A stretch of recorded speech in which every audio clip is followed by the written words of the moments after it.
Assalamualaikum Prof. Saya nak bertanya berkaitan dengan dalam ibadat secara jujurnya bagi orang awam. Uh, Lazat tu kadang-kadang susah nak dapat. Dia jadi dalam paksaan-paksaan dan kadang-kadang setelah berumur macam dah berumur masih lazat tu tak dapat lagi. Macam mana Islam melihat benda ni? Dia beribadat dengan keadaan terpaksa dia buat. Tapi lazatnya tak sampai lagi. Adakah yang imannya problem ataupun bagaimana? Terima kasih. Okey, baik. Terima kasih Doktor. Orang-orang yang beriman, apabila kita sebut dia beriman, maka dia perlu untuk mengasah diri dia berada sehingga sampai kepada satu martabat yang dipanggil sebagai ihsan.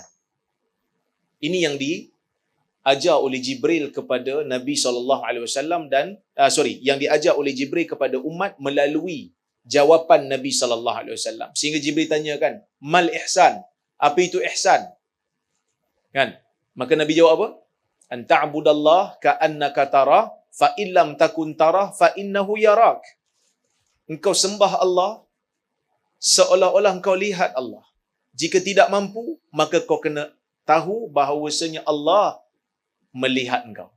Jadi ihsan berada di martabat yang tertinggi dalam ibadah. Iaitu kita rasa diri kita tu sedang dikawal dan dilihat oleh Allah. Dan inilah yang ada dalam manfaat dalam objektif puasa. Ya. Tapi saya sebut tadi daripada awal, iman itu bertambah dan berkurang. Jadi martabat keimanan seseorang itu tidak sama. Usah kata martabat di antara manusia dengan manusia tak sama. Iman kita daripada hari ke hari pun tak sama. Iman kita pagi dengan petang pun tak sama. Sebab itu ada hadis Nabi SAW kata apa? Paginya beriman, petangnya kufur. Paginya kufur, petangnya beriman. Na'udzubillah, moga Allah Ta'ala jauhkan kita daripada tahap kufur itulah. Kan? Mudah-mudahan Allah Ta'ala selamatkan kita. Tapi, kita juga merasai benda yang sama. Duduk dalam majlis ilmu, kita akan rasa diri kita, Masya Allah, banyak dosa, aku nak berubah lepas ni, aku nak jadi orang baik, aku nak banyak beribadat, nak menuntut ilmu. Tapi bila kita berada jauh daripada majlis ilmu, jauh daripada masjid, kadang-kadang kita hanyut. Kan? Itu benda biasa. Cuma, benci dan tak suka ni, rasa beban ni, dia, sebelum saya nak bincang pada dua benda ni, saya nak kena sebut juga, hukum hakam syarak ni memang ada bebanan pada hamba. Sebab tu hamba dipanggil mukallaf.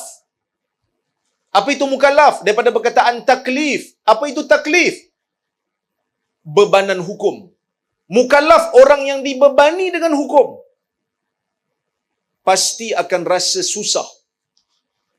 Orang lain lepas apa tu? Lepas penat-penat malam, dia tidur terbongkang, tak bangun-bangun. Kita kena bangun untuk solat, kan? Maka ada sedikit perbezaan lah. Dan kita akan rasa bebanan. Cuma beban ataupun rasa berat ni, tindakan kita dua. Terbahagi kepada dua. Satu, bila kita rasa beban dan kita benci ibadat tu. Yang ni kufur. Yang ni kafir. Siapa yang kata, aku benci solat, aku benci puasa, kafir. Tak boleh.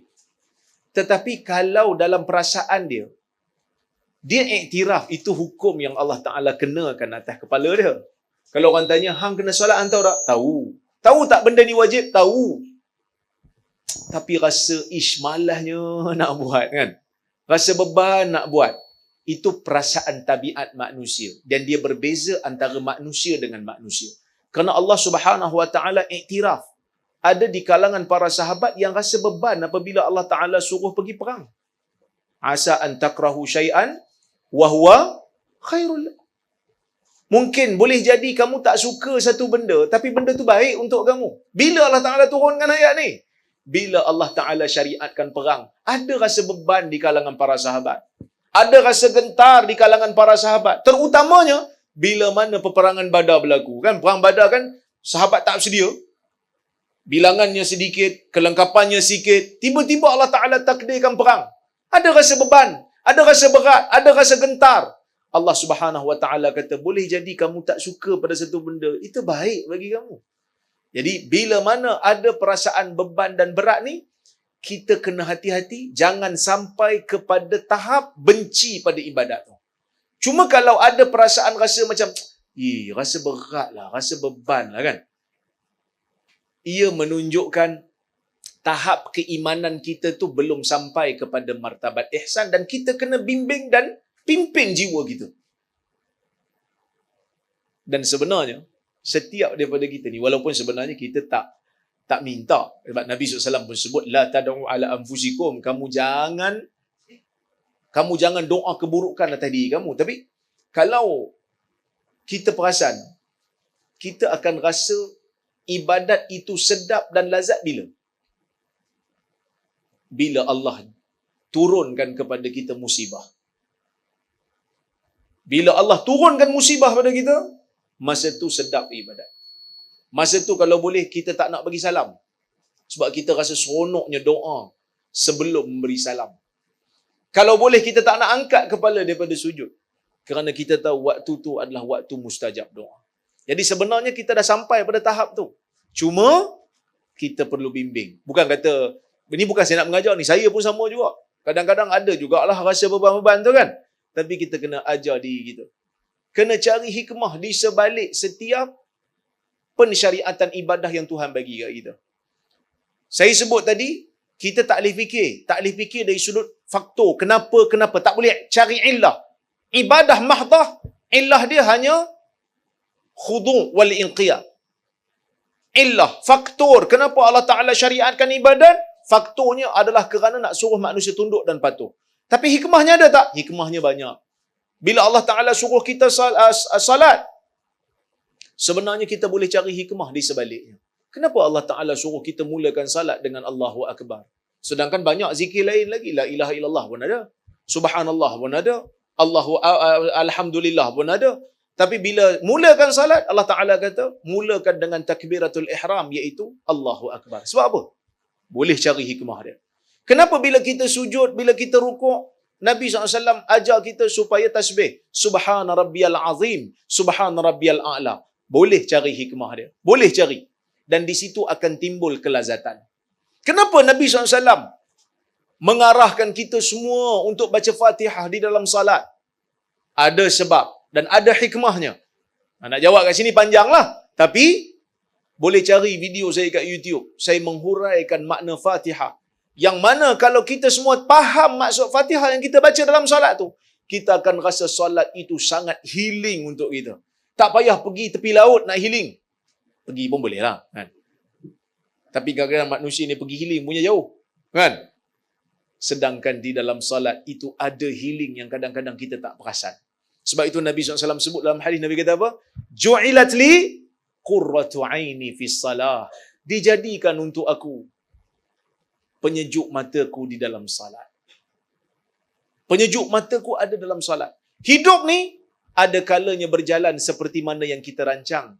Ada kalanya jadi seperti mana yang Tuhan mahu dan bukan yang kita rancang. Kan? Kadang-kadang kita rancang buat sesuatu tak jadi. Kita rasa penat. Kita rasa dizalimi. Kita rasa orang tak bantu kita. Kita rasa orang sabotaj kita. Betul?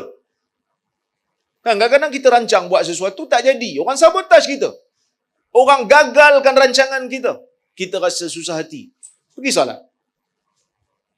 Waktu salat tu ada ayat Maliki Yaumiddin. Tuhan yang menguasai hari pembalasan. So kita healing. Wahai Tuhan, Engkaulah yang menguasai hari pembalasan. Dunia ni hanya sementara je. Orang yang buat zalim ni pun bukan dia menguasai dunia sepenuhnya. Kalau tak dapat dibalas di dunia, paling tidak ada akhirat untuk kita. Untuk kita dakwa dia di hadapan Allah Azza wa Jalla. Jadi ini di antara cara-cara untuk kita didik diri supaya mencapai makam kelazatan di dalam ibadah, iaitu kita mencari hikmah di sebalik setiap pensyariatan ibadah yang Tuhan bagi kat kita. Tadi saya sebut tentang pensyariatan puasa. Contoh pensyariatan zakat. Mungkin anak-anak belum sampai pada tahap bayar zakat lagi. Tapi orang-orang yang dah kerja ni, Dr. Dia ni, gaji banyak ni kan. Ada doktor-doktor kawan-kawan tu semua gaji-gaji banyak-banyak tu. Allah Ta'ala wajibkan bayar zakat. Allah Ta'ala kata apa? Wa fi amwalihim haqqul lis-sa'ili wal mahrum. Dalam harta mereka ada hak untuk orang miskin. Maksud dalam poket kita yang Tuhan bagi, dalam akaun kita yang kita duk tengok setiap minggu tu, kejap-kejap buka, kejap-kejap buka, kejap-kejap buka. Nak tengok duit berapa baki. Tapi sebenarnya tak bertambah-tambah pun kan. Tapi saja suka tengok duit baki. Memang ada orang perangai macam tu. Sekejap tengok, ya tengok. Bukan semua duit kita. Kalau capai nisab, cukup haul, wajib bayar zakat. Saya dulu kerja pegawai zakat. Dulu saya kerja pegawai zakat dekat Perak. Bila saya kira buku akaun, kan orang datang kadang-kadang pakcik-pakcik yang tua-tua kan. Dia ada duit simpanan, dia nak datang pejabat zakat. Bulan Ramadan dia datang lah. Nak bayar zakat. Sebab orang Islam biasanya dia akan ikat haul tu dengan Ramadan. Senang. Datang Ramadan nak bayar zakat. So saya pun kira kata pakcik, tahun ni pakcik tak wajib bayar zakat. Oh dia pun kata Alhamdulillah. Sepatutnya dia kena kata Allah tak cukup rukun Islam aku tahun ni kan. Tapi manusia macam tu lah. Saya tak salahkan dia. Tapi manusia memang ada rasa perasaan bakhil tu ada kat dia. Asyuh memang ada pada manusia. Cuma ada kalanya bila kita kira-kira, kita kata pakcik zakat pakcik tahun ni 1,000. Contoh kan, RM1,000. Dia bayar. Tapi bayar dia tu macam tak apa nak senyum sangat lah kan. Banyak pula zakat aku tahun ni. Dia rasa, pasal apa dia tak senyum? Sebab dia rasa duit tu duit dia. Jangan sampai dia mengetar lagi. Pakcik ngetar tangan. Ini yang tangan, yang kaki kau tak belum tengok lagi. Kaki tak nampak lah bawah kaunter kan. Dia rasa duit itu duit dia. Sebenarnya bukan duit dia. Allah Ta'ala jadikan hak orang miskin, hak orang yang ditentukan dalam asnaf zakat tu, ada hak dalam harta dia. Dah tu kalau hak orang lain, kenapa Allah Ta'ala jadikan dalam poket kita? Kalau hak orang lain, kenapa Allah Ta'ala jadikan dalam akaun kita? Supaya di sana adanya interaksi di antara orang kaya dan orang miskin. Orang kaya dan orang miskin duduk dalam sebuah negara. Orang kaya duduk dalam negara. Dia kaya sebab apa? Dia kaya sebab orang miskin bantu dia. Sebab itu Nabi SAW pesan dalam hadis, hal tunsaruna wa turzaquna illa bidu'afaikum. Adakah kamu rasa kamu akan diberi rezeki dan dibantu melainkan dengan orang-orang yang lemah di kalangan kamu? Para ulama ada dua tafsiran tentang hadis ni. Pertama, doa. Adakah kamu rasa kamu akan dibantu oleh Allah, diberi rezeki oleh Allah melainkan dengan doa orang miskin? Karena orang miskin bila berdoa, doanya ikhlas. Doanya fokus. Doanya khusyuk. Tafsiran yang kedua, dengan bantuan orang miskin. Kerana hari ini kelengkapan hidup kita diuruskan oleh orang miskin. Tadi tengah hari makan apa?